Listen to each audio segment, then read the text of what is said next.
Yo, what is up guys? Welcome back to a brand new video and another race in the PSGL League here on the PC platform. And today we are here for round 4 of the season for the Belgian Grand Prix. So far we've done Austria, we've done Hungary, and then most recently we did Spain. If you haven't seen that episode, I'll leave that link up in the top right hand corner of your screen.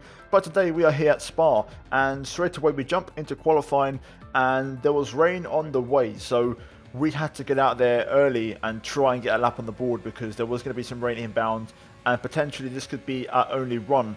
You can see towards the end of the lap I had a bit of traffic actually, a lot of cars getting ready for a lap. You know, a lot of cars either invalidated or set the laps quite late, but I managed to get mine done quite early actually. And to be fair, it wasn't a spectacular lap by any means, but still decent enough as we set a 41.1. Not, you know, anything sensational by any means, not for this league anyway. But we do go P9 at the time, ahead of Julian Naumann there, behind Shanaka Clay. Later on in the session, you can see about 4 minutes to go. Everyone pretty much done their laps at this stage, and the rain started to fall. Both myself and Presneda, my teammate, went out for an exploration lap, and we saw the track was too wet, so we instantly abandoned and gave up on the lap because it was pretty obvious nobody was going to improve. So straight away, it's good news and a good start to qualifying because we are through and we've survived the drop in Q1. So as you can see, looking at the final results of that qualifying session, Jono Otmir quickest ahead of Barry Bromond in P2, Simon Weigang in third ahead of Warren, and then my teammate Philip Presneda P5, and then we finish in P12. So 4 tenths off my teammate, 6.5 tenths off the top, and yeah, not too bad. And we're going to move to Q2, which was contested in the rain, of course, as you guys saw from Q1. It was starting to rain at the end, and Q2 was pretty much intermediate conditions all the way through, and there was constant track progression and evolution, so you had to be on the track at all times because it was getting faster and faster and faster. You can see with our first lap there, we set a 1 minute 52.7, if I can just about see that on my preview screen. Currently P10, so we're going through a sting stand. Of course, if you're in the top 10, you make it into Q3. I'm now on my second time lap, and Jon Otmir sets the new benchmark there. He's just up the road from us. The track was rapidly evolving though. You can see we improved by 7.5 tenths and moved up to P9. We only gained one place, but we make a big improvement on lap time, which was great. And we're going to go for one more lap. I've got just about enough fuel and ERS for one more push lap, so that's what we're going to go for. And you can see here, this was actually a very strong lap at the time. Presneda, my teammate, goes P1 as it stands. We're currently still P9, but obviously there's an improvement on the way. We're 4.5 tenths up here as we get a bit of a wobble through Blanchimont. Heading into the bus stop chicane then, we're going to try and hit the brakes nice and late. Try and open up the exit really and try and get a nice run to the start-finish line, which is exactly what we do. And we finished the lap pretty much 4.5 tenths up, and we go P3 with a final sector purple.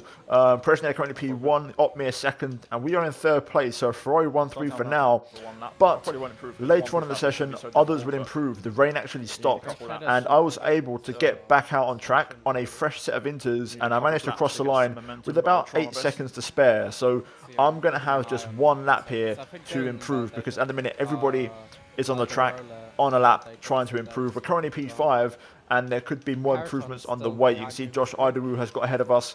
You know, people like Dylan Warren who are pretty quick, they might knock us out here. So we need to do this lap and go out for a precaution anyway, because people are setting personal best sectors everywhere. So there was big pressure, because normally with the inters, when you do a qualifying, you kind of build up your momentum over a couple of laps. But I had to nail this on one lap only because I didn't have enough time for more laps. So the pressure was on, and to be fair, I delivered quite nicely. The first sector was good. It was a personal best. Got a bit of oversteer there through Les Combes. We corrected quite nicely though out of Malmedy. We have lost about 10th though in that section, which is a real shame because the lap was off to a really strong start. Through turn 8, again, just keeping it nice and tidy. A slight bit of time lost on the mid-corner, but we make a great exit. Carry the momentum through turn 9 as well.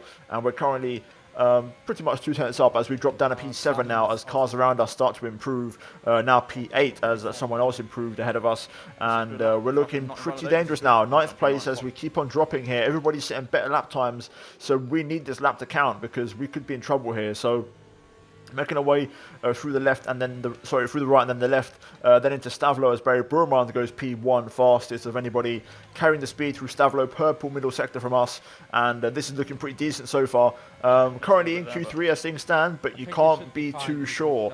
And at this stage I thought I was pretty safe.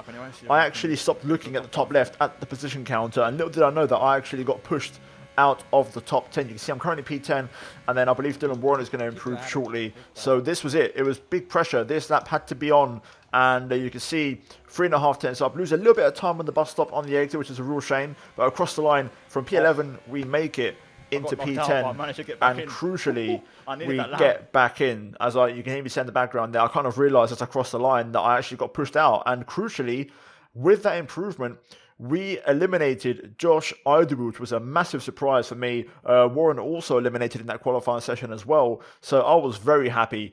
Back into Q3 for the first time since Austria. Funny enough, in that one as well, there was a bit of rain in that race. So it just goes to show maybe I'm a bit more handy and a bit more better in the wet conditions. But crucially, we get through 6.5 tenths off P1 once again. But there we go, Q3, and we've got plenty of soft tyres to use. So we're going to go out there straight away and try and set a lap. We did wait a little bit for some track progression. This was the end of my first time lap, and we set a 1 minute 40.9, which admittedly is not a very good lap. You need a bit more pace than that, around here. The esports guys are aiming for the very low 40s, possibly even a high 39, so we're almost a full second off where we need to be. But anyway, this was my final attempt of a lap in qualifying, so let's go on board for a full lap of Spa. Making our way out the bus stop, down towards turn 1, you want to brake just after the white line here for La Source. Try and tuck the nose in if possible, and then quickly get back on the power and try and really get that nice smooth exit. We get a slight slipstream there from Barry, who's leaving the pit lane, as we head up through a Rouge, flat out through Radion as well, and just trying to straight line this section as much as possible for the maximum lap time gain. Looks like we are going to be up by 0.5 tenth in the first sector, which is not my best by any means, but it's an improvement nonetheless with a 0.7. Now into Lecom, carrying the speed quite nicely actually in 5th gear, just hooking up the right, the left, and then the right as well. Now going downhill towards turn 8 into Rivage, 3rd gear, possibly 2nd, just to get that rotation, tuck the nose in. We get a really nice exit out of there as we now head down towards turn 9, carrying the speed, little clip at the inside curb for a bit more rotation, and now down towards Pouon. A little downshift and a very, very small lift, but pretty much flat out through here, carrying the speed and the momentum down the hill. Into the chicane, through the right, we're going to kind of tighten up a little bit and then carry the speed through the left to really get that exit, which, to be fair, we messed up a little bit mid-corner. I got a bit of oversteer, but we managed to actually find a bit of time on the exit and make a really nice job of keeping the car nice and tidy through the Stavlo corners. And we're purple in the middle sector, 3.5 tenths up here. So we're looking pretty decent, and this looks like a strong lap. As it stands, we should be on for a low 0.7, a low 0.6, possibly a 0.5 if we nail this. Unfortunately for me, I messed this up a little bit. So I've got the braking on point, 3.5 tenths up at this stage, but I just lost the back end there as it came round, not just through the right, but also on the exit. And I threw away pretty much, I want to say 2 tenths. I do believe there was an easy 0.6 there, but yeah, we threw that away. Possibly a 0.5. I do think a 0.5 was possible if I just, taking the bus up a bit more safer. But nonetheless, we finished Q3 in pretty much last place, as Simon Weigang did not set a time. And I want to quickly give a shout out to Barry Burmand, because the lap he set was absolutely ridiculous. It's worth noting that the laps from Barry and Jarno, both laps are good, would have been good enough for pole position in F1 Esports, I believe. And the fact that Barry got it by a whole tenth is pretty insane. So fair play. A really, really strong performance from everyone here today. And also my teammate Philip Presniater getting P3. Really, really good result from him. And yeah, we're in Q3, so I'm going to try and help him out as best as I can. Bit of a shame. On track, I should have definitely split the Williams cars at least. Possibly got ahead of Madel as well. So I'm regretting a bit of lost lap time. But nonetheless, Q3, it's good to be back for the first time since round 1. And that is going to be for qualifying. We're now going to move, though, into the race. Here we are then at the end of the formation lap, and we are going to jump into the race. Of course, qualifying was wet conditions for Q2, therefore we do get the free tyre choice for the race, and most people opting to start on the medium tyres, with the exception of Simon Weigang and I believe Barry Burmand on pole position. But here we go. The lights are on for the Belgian Grand Prix, and away we go. It's a pretty decent start, to be fair.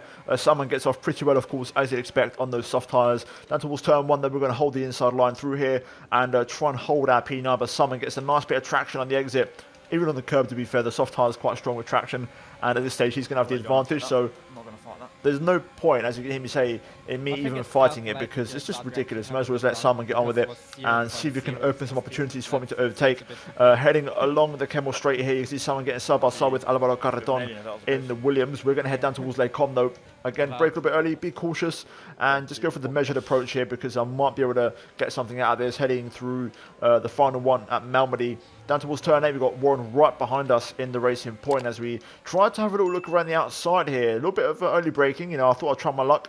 Warren tries to go through on the inside, but I've just about got my car ahead. Heading through turn 9, we take the racing line, and suddenly right behind, Warren gets spun round there. I believe some internet issues.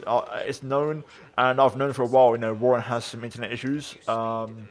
And I think there's a bit of a lag spin from, I want to say, Sven Noller. I could be wrong. But either way, that did cost Warren a lot of valuable time. But nonetheless, that triggered a VSC, which we now come to the end of the lap. And you can see, actually, someone Weigang and also Shinaka Clay, who also started on softs, it looks like, are going to pit. And I think that's it in terms of those in the pit lane. But it's worth noting, I believe, race leader Barry Bourmond picked up a drive-through for speeding under the VSC out front. So, yeah, we've just seen Carl Mitchell get a 3-second time penalty and also run wide at turn 1. So that's given Alvaro Carreton a bit of breathing room in the Williams as we get back up to speed for the restart. You can see we've got Sven Noller looking for the move here, 2 tenths behind, putting the pressure on big time here. And I'm forced to kind of use a bit more ERS than I would have liked, but we're luckily in the slipstream of the AlphaTauri ahead, and we're going to try and make some progress now. Straight away, I could tell as we get a warning for track limits, Carl Mitchell was very, very quick. You know, I believe he qualified in the top 5, I think, if I remember correctly. He was so fast, and I really was struggling to keep up with him. I was forced to use quite a bit of ERS, which is not what I wanted to do, but I had no choice. I had to respond. I think Barry is also just pit and take his drive-through, I think. So we're now P7 in this race, and that is pretty much a net P7, because those who pit, I think it was Simon Weigang and Shinaka Clay who pit on the soft tyres on lap 1. They're going to be slower than us even now on the hard tyre, so we should be currently net P7, and we've got Carl Mitchell with a 3-second time penalty, so currently this could be a net P6 as things stand if we can hold on to this for the end of the race. So far we're looking pretty decent here, but we have got some faster guys behind us who are going to try and make their way through the field, such as Josh Idawu, of course. Also Fabrizio Donoso, I believe, is also further behind, but on to lap 7, looking pretty decent here. Still keeping up with these guys up ahead and just trying to stay in the DRS train, really. That's kind of the plan, as Otmir and Prejner set new fastest laps.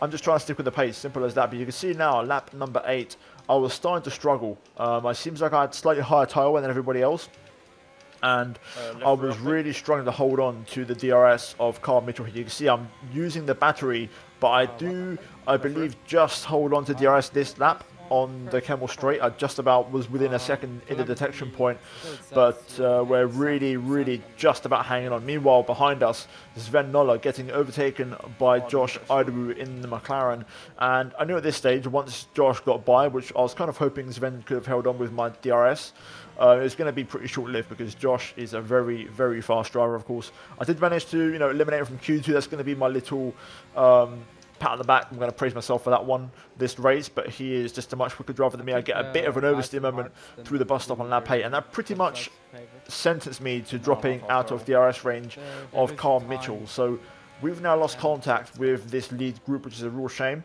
So I thought to myself, okay, Josh is going to be a lot quicker than me. I'm going to try and use him as a bit of glue, basically, to try and reconnect us back through the train of cars ahead. So you see the gap is growing to 1.6 now to Carl Mitchell here. So I'm going to let Josh get on with it. I'm not going to fight it. I'm not going to defend. There's no point. He's a lot quicker than me anyway, so I'm going to let him go. I'm struggling personally on my tyres quite a bit as well. So Josh goes through. I'm going to now try and stick with him if I can, at best of my ability, and hope we can all kind of reconnect to that front group, because that's the plan. You can now see Fabrizio Donoso is P10 now behind Sven Noller in the second Renault, as Idawu sets a new fastest lap. So he was really quick, running the pace quite nicely, forcing his way back into DRS range, but unfortunately for me, he was too quick, and he managed to drop me out of DRS range. But then lap 11, we have a virtual safety car. So a big moment in the race here, because this is going to give everybody a free pit stop. And ultimately, this was the turning point in the race. So essentially, I here should have stayed out in hindsight. I think staying out would have been the better option for me. It is a free pit stop, but it's a very, very busy pit lane here. And you can see here, I lose a couple of seconds, about 5 seconds, 4 or 5 seconds, because Presnader had his pit stop in front of me and the mechanics weren't ready for me. So those 4 or 5 seconds that I lost, you know, waiting for the mechanics to be ready, essentially were the 5 seconds that I would have gained or lost with the VSC anyway. You probably put another second on that because I got released a bit slowly as well.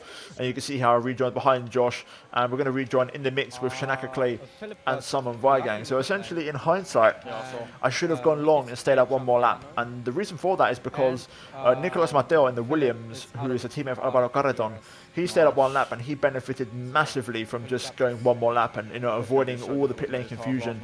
And it gained him about 5 seconds, which was quite surprising. So I really wish I'd done that personally, because it would have been, you know, 4 or 5 seconds gain in my favour, on top of the 5 seconds that I lost by being held in the pit stop. So yeah, bit of a frustrating one, and this is even frustrating for me because you can see now Shanaka Clay getting out of the way of Josh Ida, which is a bit of a shame because, again, I'm trying to stick with Josh. He's on the same tyre as me, but I wasn't going to get the same treatment, so I had to fight my way past Shanaka Clay here.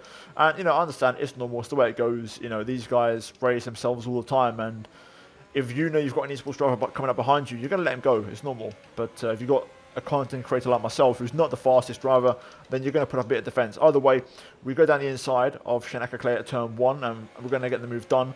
Worth noting, Sven Noller getting in the mix here, right behind the Red Bull here. I'm trying to manage my ERS consumption because I am starting to struggle with that a little bit. I don't like running with low ERS, and there's nothing I can do. I don't have enough pace, so I have to use it, which is a bit of a shame, as Idaho goes for the move on Weigang up ahead, and again, pretty straightforward move for him. No real defense from the German, and Josh goes through, and now we've got to try and get past Simon Weigang. And to be fair, this is where the battle of the race happened for me, so I really, really enjoyed this, as we get a warning for track limits there, the second one of the race. We are now going to try and get past Simon Weigang, because of course he's been on those hard tyres since lap 2, and we're going to have a tyre advantage. You can see right now his light is flashing, so he's running pretty low on ERS. I'm going to use that right now to go for a move here. We're going to get a nice run, nice slipstream through Blanchimont, and now heading into the bus stop chicane. We are going to send one down the inside on the brakes. It's a bit aggressive on my behalf, I've got to say. I kind of was a bit out of control, and then we got forced off the track on the exit, and that gives me another 3-second time penalty, or should I say another warning for a 3-second time penalty, which I did get removed after the race. So we're still technically on 2 warnings, so bear that in mind as we go down the inside of Simon into turn 1. We're now going to be ahead, but unfortunately there's a DRS zone coming up and I'm not best placed for it. I am going to wait, so through a rouge I'm going to turn off the overtake, try and hold everybody up a little bit to kind of ruin their momentum, and then now on the Camel Strand I'm going to deploy the battery that I have left basically. But you can see Simon's too fast, he's got DRS, and now Warren is trying to get through as well, being very opportunistic, and to be fair he's recovered really, really well after that spin on lap 1, the VSCs I believe, and just the timing of everything and the battles. He's managed to get back into the race, so fair play to him. As we head down towards turn 8, I'm going to just about stay ahead. But this was a good scrap, you know, multiple cars, you know, Simon, myself, Dylan, Sven, just a flat-out battle. And you've got Barry Burmond as well, who's on a recovery drive, you know, because of that drive-through earlier on. So keep an eye out for him. But lap 14, we're going to try and make the move on Simon again here. Getting a pretty good exit out of the bus stop into turn 1, though Simon being very clever here. He'll run wide, let me go ahead. And again, exact same as the last lap, carbon copy. He's going to wait to get the DRS on me on the Kemmel Straight, which was a bit frustrating. I wasn't able to pull away. You can see Josh Idaho up the road now, 5 seconds up the road of us, and he's overtaken Carl Mitchell, who's also on the hard compound tyres. And here comes Simon Weigang then, and also Dylan Warren in the racing point. But this time I've got a little bit more ERS to defend with than last lap, so I'm able to hold on a bit longer. Dylan tries around the outside again. He's going to go a bit further into the corner this time. Little bit of contact there. We're going to hold it through the inside, through Malmedy, and we're just about going to get it. But then Sven Noller gets a great run out of there, and he goes for the lunge. I'm going to try and get the cutback as we get a little tap on the rear from Andy in the Mercedes, and it's just absolute carnage right now, battling everywhere. Everyone's involved, and you can see we just about managed to hold on and stay ahead of Dylan. But this was Sven now making the move, and he was going to go on the hunt. So he's got 6 seconds worth of time penalty, so he's going to go backwards in this race. So we can kind of chill and wait for it. He makes the move on someone Vigang here on the Camel Straight into Lecom, so that's going to allow me to get closer to these guys and hopefully keep the battle going. I'm also trying to save ERS, you know. That was the big thing around here. ERS was really hard for me to save. It seems like my setup was giving me a lot of tire wear, more than everybody else, and also I was really struggling because of that tire with my pace, so I had to compensate by using ERS, which left me a lot more vulnerable than everybody else. But you can see now, lap 17, Warren trying to put some pressure on Garreton, who's now the car behind me, and you can see Alvaro going to the outside here into the bus stop. I'm going to try and box him in using Simon in front of me, but Alvaro goes around the outside. Lovely move, in fairness. I then get squeezed off again, get another warning for that, which I also got removed. You know, it's a tad frustrating getting shoved off like that all the time, especially by the pro drivers, which I understand. You know, they're racing hard, and that's kind of what they do in esports. But it kind of feels like a bit of like a spit in the face in many ways, because I'm not the fastest driver. So it's kind of like, okay, you just get out of the way. You know, let me go through. Let me do my race, kind of thing. So I'll try and fight hard in the future, but also I'm not that type of driver anyway. I don't want to just start driving dirty. Either way, we do manage to re-overtake Warren here, which was important. Here comes Barry Burman now in the Alpha on the recovery drive. We managed to just about outbrake him here. Slight correction on the wheel because I didn't want to completely squeeze him into the corner. And we hold on to P10. These are some crucial points right now for us. But yeah, Garreton's got a 5-second time penalty, which he'll probably get removed because it was due to some, you know, just basically some BS in the pit lane due to the VSC. But Garreton makes the move on Vigang on lap 19. And he's now going to peace out and head off into the sunset. So we're now back once again battling with Simon in this race and trying to get past. The problem now is, though, we've been on these tyres for a little while. I know Simon's been on his tyres since lap 2, and you can see there he gets a big snap of oversteer by doing so, and also picks up a 3-second time penalty. But these soft tyres are going off quite quick now, so I'm struggling to get the same performance as I was 5 laps ago. I wish I was more aggressive 5 laps ago, actually, in making the move. But here we are, lap 20 now. Simon does not have DRS on anybody. This is going to be my best opportunity to make the move stick. And you can see here, I'm waiting and just waiting and waiting and waiting to not use the ERS until the very last moment. I know Simon's running quite low as well. And you'll see now we're going to start to use a little bit of overtake just to get the move done. Or no, we actually don't even use any of it. We actually managed to hold on to all of our batteries. So a crucial moment there, making the move, and this was my chance. I had to pull away through this middle sector, and you can see the gap now, half a second. We managed to stretch that out to about 9/10 actually by the end of the lap, and you can see how I'm trying to push. The detection point is coming up just after Blanchimont, and you can see Simon's responding by draining all of his ERS to get back within half a second of me, which was a bit frustrating, but I knew it was going to happen anyway. And I wasn't able to pull away. You know, I haven't got the soft tyres anymore that I had at the start of the stint, so I couldn't quite build the gap in the middle sector. You can see here, Simon tries to go for a move, but I've got just about enough momentum to stay ahead into Lecom. And so far, we're looking good. We've got this now. So we've got track position. We've got Barry Burman right behind Simon. And at this stage, I was really hoping Barry would go for a move.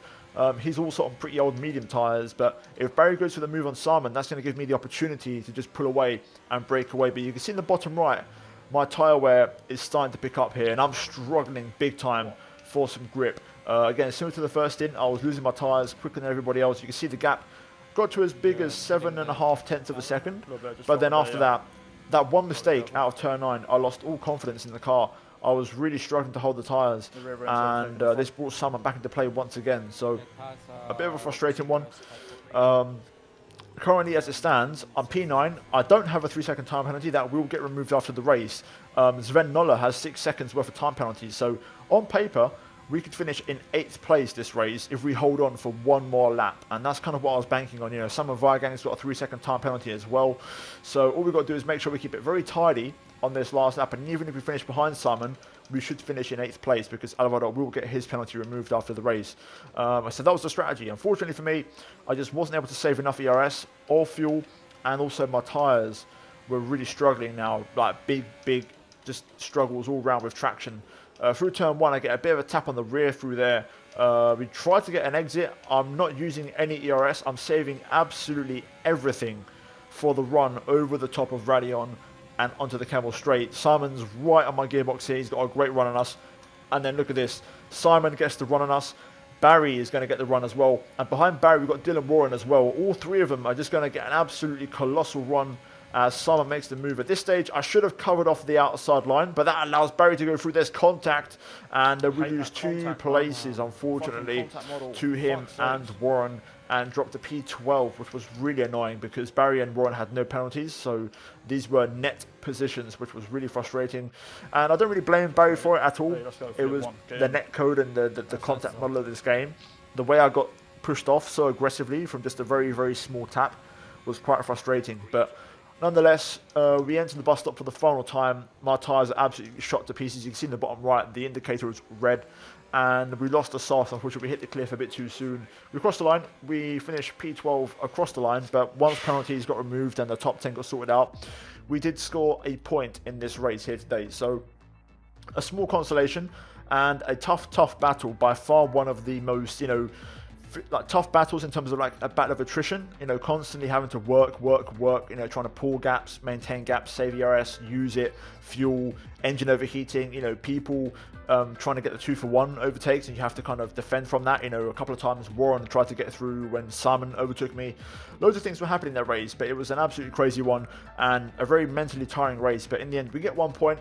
It should have been P8, but unfortunately, the contact model let me down on the last lap of the race, which was really, really annoying. But luckily for us, and good news for the team, Philip Presnader picked up the W and the full 25 points ahead of Jarno Otmir. Louis Welch picks up P3.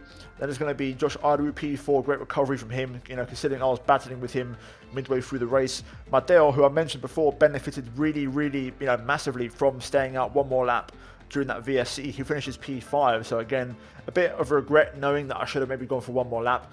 We got Carl Mitchell P6 ahead of Carreton, Bourmond, Warren and myself in P10. We then look at the driver standings and we are P15, so we're just about hanging on to the let's say this main screen, before we vanish off. So hopefully I can stay there. I do believe Calvin, who is ahead of me, has officially retired from sim racing, so we should be able to hopefully overtake him soon.